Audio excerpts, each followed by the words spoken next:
সেই দিনই কৃপা হলো শিরোধনী। তাই আজ গৌর হরি কোথা থেকে এসেছেন না সেই মর্ত ধামে থেকে এসে আজ গৌর হরি অবতীর্ণ হয়েছেন নবদ্বীপ ধামে।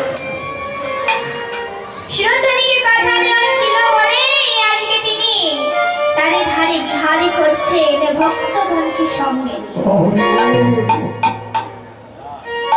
আচ্ছা মা বলুন তো, যমুনাকে তো কৃপা করলো, তাহলে কি যমুনাকেও কি কথা দেওয়া ছিল? ও মা, তাহলে কি যমুনাকেও কথা দেওয়া ছিল যে তোমাদের বক্ষ মাঝে আমি নৌকা বিলাস ও মা, এই যমুনাকেও কথা দেওয়া ছিল কলিকালীন আগত দাপর যুগে। আগত দাপর যুগে কোন দিন? একদিনই গেল বৃন্দাবন ধামে। গোবিন্দ আমার রাধিকাকে বলছে, হে রাধিকা তুমি বাসর সাজাও, তুমি বাসর সাজাও, আমি তোমার বাসরে আজ যাবো। তোমা এই রাধিকার কুঞ্জে যেতে আগে বলল বিরজা কুঞ্জ, তারপরে পরে রাধিকার কুঞ্জ। এবারে গোবিন্দ যখন তার প্রিয় সখা এই শ্রীরামকে নিয়ে চলছেন বিরজা সরি আহা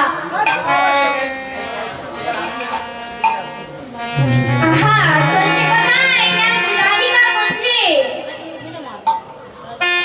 তখনই কি করছে না বিরজা সখী দেখতে পেয়ে বলছে, বিরজা সখী তখন দেখতে পেয়ে বললেন কি না তাকে গোবিন্দকে জড়ি করে তারে কুঞ্জে নিয়ে প্রবেশ করলেন।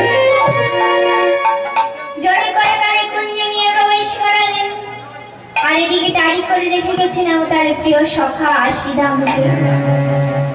শ্রীরাম হয়েছে দাড়ি আর গোবিন্দ গেছেন বিরজা কুঞ্জে।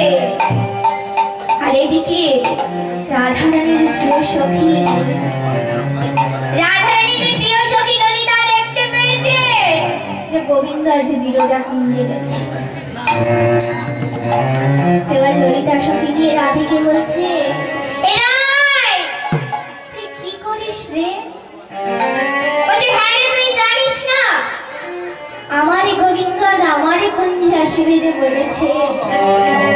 তাই তো তার গলায় একটা মালা পরিয়ে দেব বলে যত্ন করে একটা মালা গাচ্ছি। তখন ললিতা বলছি, কি বলছো ললিতা? এই গা তৃষ্ণা ধ্বনি গো, তৃষ্ণা ধ্বনি গো, মালা হবে জপের মালা,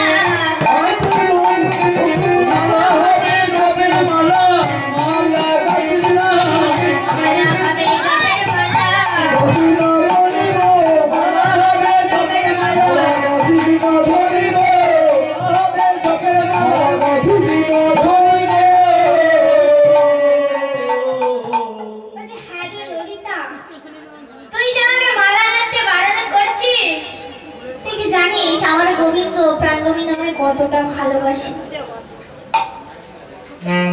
তুই যদি জানতিস আমাদের রানী গোবিন্দ আমাকে কতটা ভালোবাসে তাহলে তুই এমন কথা বলতে পারতিস। ললিতা বলছে, তুই আরে গর্ব করিস না রে ধনী, আরে গর্ব করিস না। আমি নিজের চোখে দেখে এসেছি প্রাণী বধূ বিরজা কুঞ্জে প্রবেশ করেছে। তুই আরে গর্ব করিস না, তুই যে গর্বেরই গর্বিনী। আরে সেই তোর গর্বের গর্বিনী তুই যা, সেই প্রাণী বধূ আজ বিরজা কুঞ্জে প্রবেশ করেছে। আমি এই যে আমার দু চোখে দেখে এসেছি। আমার রায় বলছে, তুই ঠিক দেখে এসেছিস তো, আমাকে দেখাতে পারবি? বলছে, হ্যাঁ। বলছে, দেখি কোথায়, দেখি কোথায় ঢুকেছে।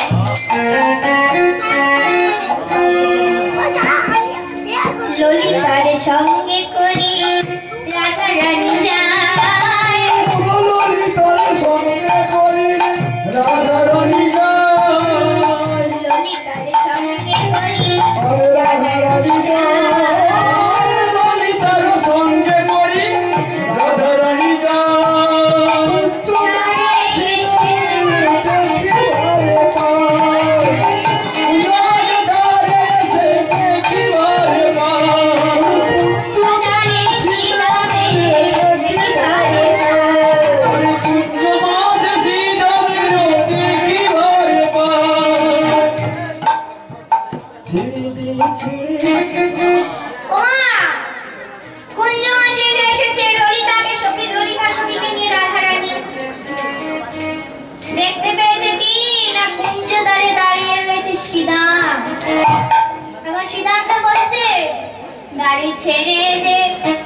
দ্বার রক্ষা করছি, তোমার কথাই তো আমি দ্বার ছাড়তে পারি না। বলে সে যে রাধারানী তখন বলছে, সে যদি তোর বউ হয় তাহলে আমি তার বহু পত্নী, আমি আদেশ করেছি তুই দ্বার ছেড়ে দে। সীতাম যখন দ্বার ছাড়ছে না, তখন রাধারানী কি করলে না, জোরে করে যখন প্রবেশ করতে গেলে তখন রাধারানী পড়ে গেলেন ধুলিতে। আর এই ধুলিতে পড়ে গিয়ে সীতামকে বলছে, হ্যাঁ রে সীতাম, তুই গোলকে বৃন্দাবনে জন্মগ্রহণ করে আমার সঙ্গে আসরিক ব্যবহার করলি। তুই এই মানব বলে জন্মগ্রহণ করে আমার সঙ্গে আসরিক ব্যবহার করলি। আমি অভিশাপ দিচ্ছি সীতাম, তুই এ জন্মে মানব বলে জন্মগ্রহণ করেছিস, বড় বলে তুই আর মানব বলে জন্মগ্রহণ করবি না, আসরিক বলে জন্মগ্রহণ করবি। আরে তোরই নাম হবে শঙ্খচূড়।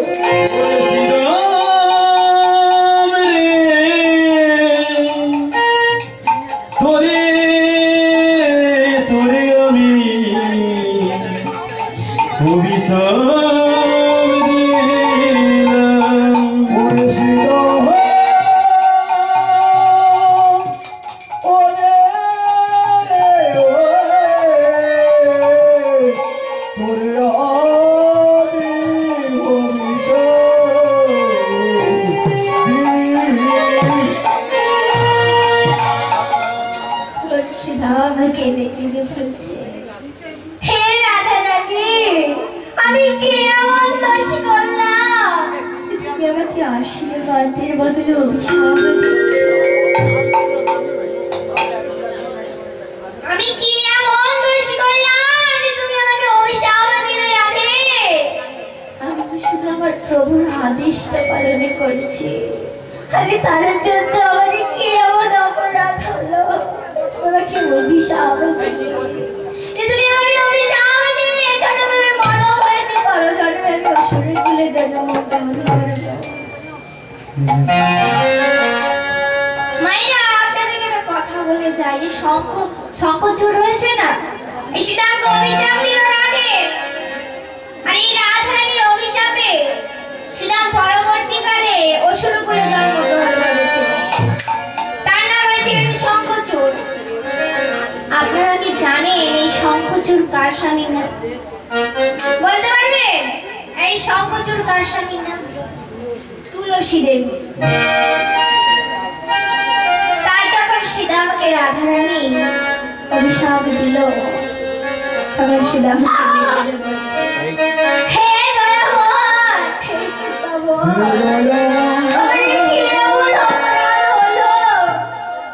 রাধে আমাকে অভিশাপ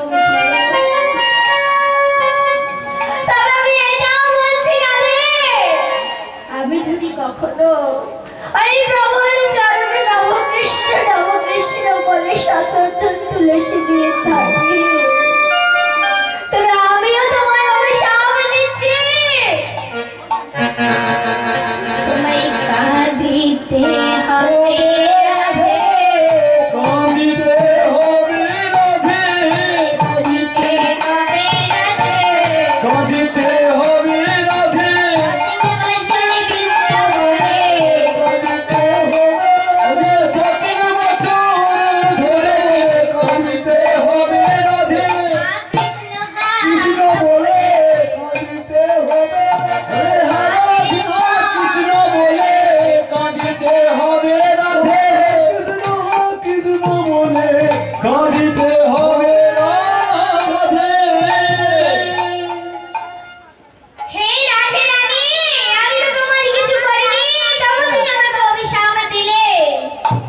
শোনো, আমিও তোমাকে অভিশাপ দিচ্ছি, তুমি 17 বছর ধরে বৃন্দাবনের মাটিতে ধুলাই গড়াগড়ি খাবে, হা কৃষ্ণ বলে কাঁদবে, তবুও তোমার প্রিয় সখা প্রাণবন্ধু তোমার দিকে ফিরে আসবে।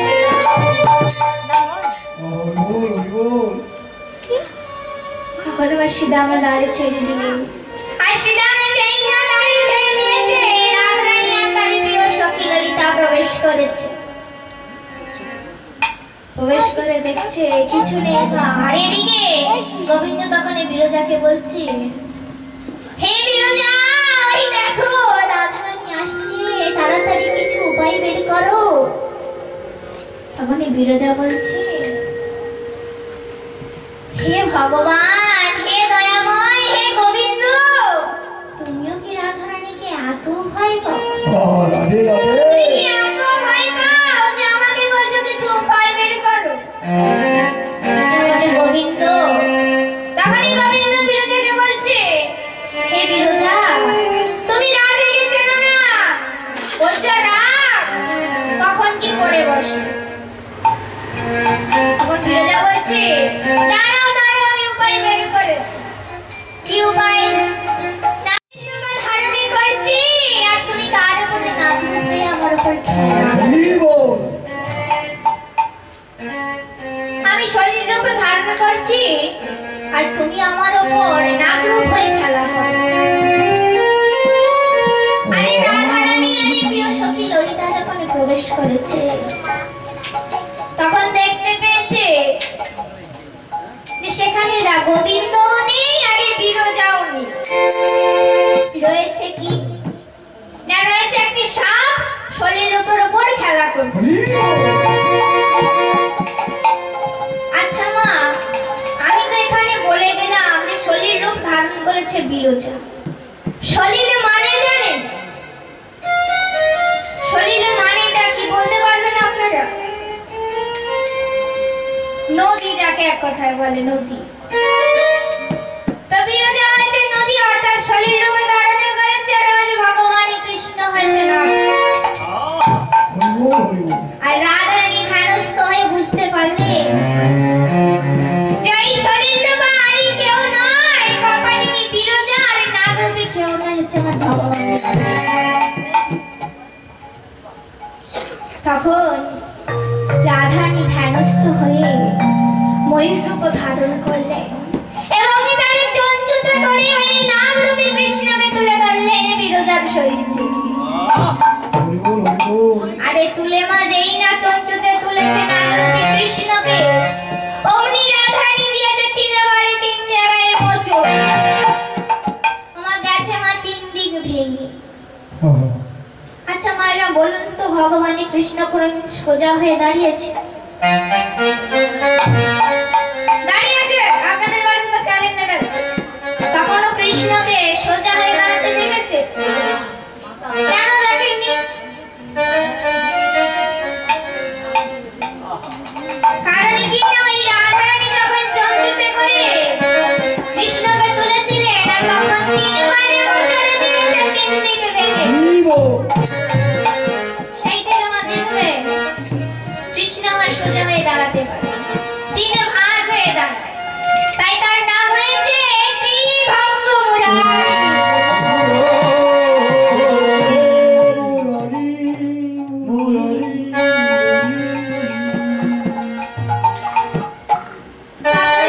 ক্যালেন্ডার রয়েছে, আপনারা যখন বলছেন। আচ্ছা বলুন তো, ভগবান কৃষ্ণের মাথায় কি থাকে? তেঁতুল পাতা আর ময়ূর পাতা থাকে। দেখছেন মায়েরা ঠিক বললেন, আপনি ভুল বললেন। তো ওই যে সবসময় মাথায় যে পাখাটা থাকে ময়ূর পুচ্ছ,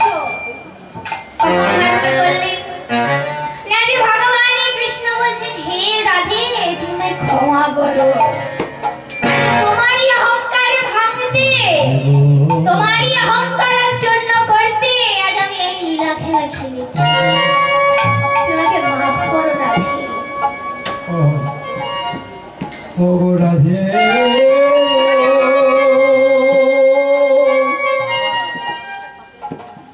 তখন ভগবান কৃষ্ণ বলছেন, রাধে তুমি যখন আজ এই ময়ূর রূপ ধারণ করেছো, আজ থেকে তোমার এই ময়ূর রূপ আমি আমার মস্তকে ধারণ করলাম। রাধারানী বলছি, হে দয়াময়, হে কৃপাময়, তোমার এই নাগ রূপ দিয়ে আমি আমার বেনিটা বাঁধবো।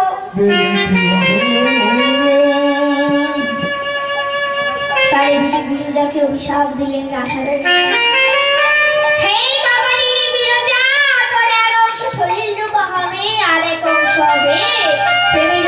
বৈধতা নামে চন্দ্রাবলীর পূজন।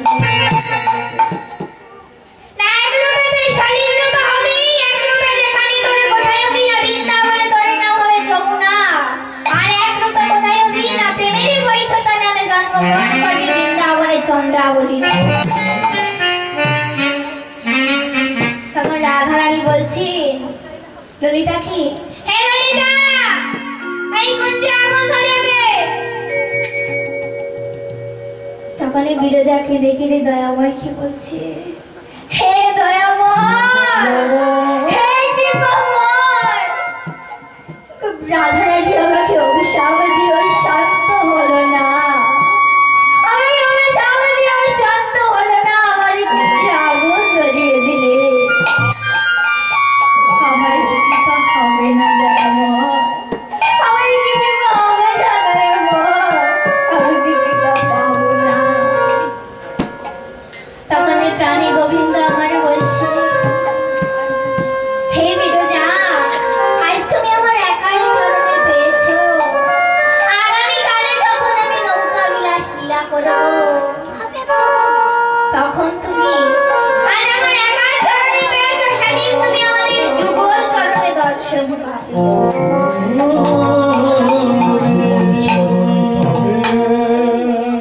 তোমার আজ সুরধ্বনির ধারে গৌরী সুন্দরে দাঁড়িয়ে দাঁড়িয়ে সুরধ্বনি গঙ্গাকে দর্শন করছে আরে বলছে, সুরধ্বনি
সুরধ্বনিকে দর্শন করছে। আর কি বলছি, প্রিয়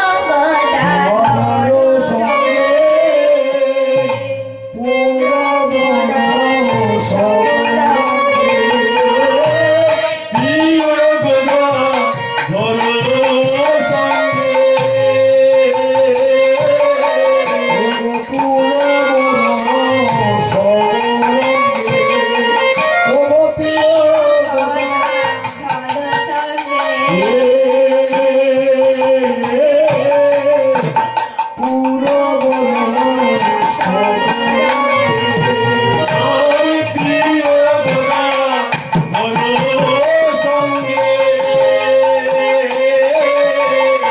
গোকুল সব